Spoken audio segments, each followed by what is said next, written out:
अमावस की वह रात बेहद डरावनी थी। आसमान में काले बादल छाए हुए थे और रुक रुक कर बिजली चमक रही थी।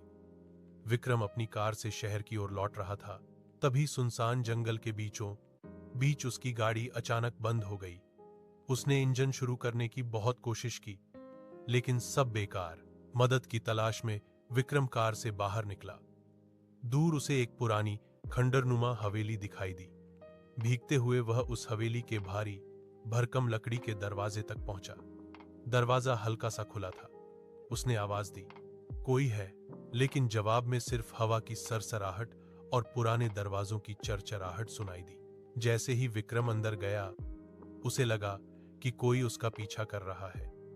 उसने पीछे मुड़कर देखा तो वहां कोई नहीं था, लेकिन जब उसने अपनी टॉर्च की रोशनी दीवार पर डाली तो उसके रोंगटे खड़े हो गए। दीवार पर एक लंबी काली परछाई साया थी, लेकिन उस परछाई का कोई शरीर नहीं था।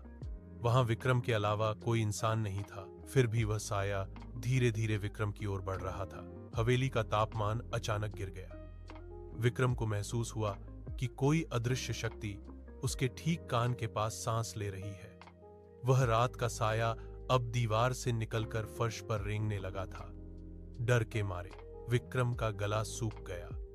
वह अपनी जान बचाने के लिए पलटा और दरवाजे की तरफ भागा। दरवाजा जाम हो चुका था। साया अब उसके बेहद करीब था। विक्रम ने पूरी ताकत लगाकर दरवाजा धक्का दिया और वह बाहर की तरफ गिर पड़ा। वह बिना पीछे देखे अपनी कार की तरफ भागा। कांपते हाथों से उसने चाबी घुमाई और किस्मत से इंजन चालू हो गया। जब उसने गाड़ी भगाई और रियर व्यू मिरर शीशे में देखा, तो वह साया हवेली की खिड़की से उसे ही घूर रहा था।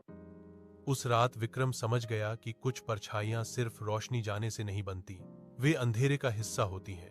अगर ये वीडियो आपको अच्छी लगी हो तो हमारे चैनल को लाइक और सब्सक्राइब जरूर कीजिएगा।